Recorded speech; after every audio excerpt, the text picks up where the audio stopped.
I do meditate, but I also find that for me, movement like Qigong or Tai Chi or ballroom dancing, or I do an exercise called gyrotonic, that all of these activities that involve moving the body and that have rhythmic movements or that involve music and moving to music is an incredible way of feeling that sense of presence in your body.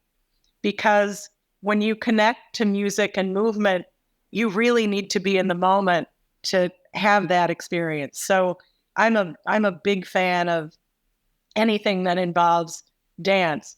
Ballroom dance specifically has been shown through research to contribute to a reduction in dementia and Alzheimer's.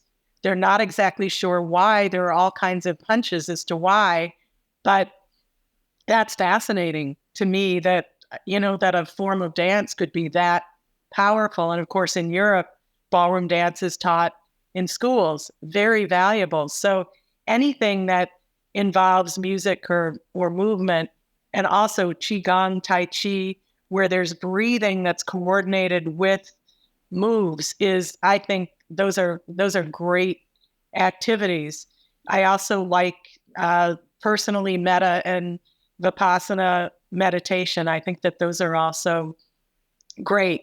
But I think each of us needs to figure out which type of meditation or mindful activity is really a match for us. Because when we find the one that's a good match for us, we actually do it rather than think about doing it.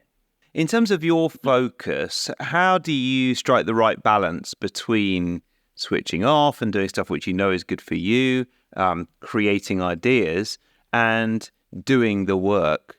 So for me, one of the things that I do is schedule white space.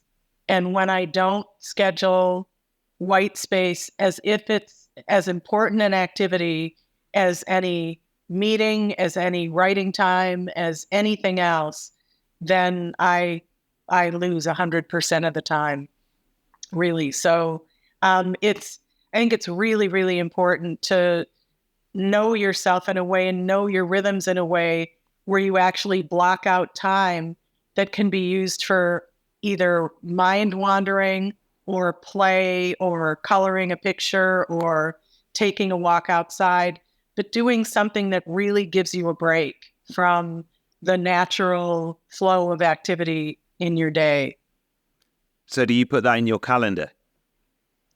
White space, yes. And I don't schedule over it. Most of the time, I do everything I can to preserve it. So if somebody asks me or really makes a strong request for a meeting and it is the only white space I'm going to have, I look at that as a blocked out time and as being a time that I am not able to schedule. I need to point out that this is a stark contrast to when I worked at Apple and when I worked at Microsoft. I will never forget what my schedule was like at both of those places. But, in one case, my schedule was so packed that when people couldn't get on my calendar, they scheduled to come meet me when I was having a haircut. And I would have a meeting while I was having a haircut or while I was in some other activity managing my daily life. Someone would just come along in order to talk and solve some issue that they were working on solving. In that case, when I was at Apple, the specific memory that I'm having, I was one of the few people that early on knew how to make a multimedia CD-ROM. And there were so many people that wanted to know how to do that. And they would have lined up outside my door if they knew where I lived.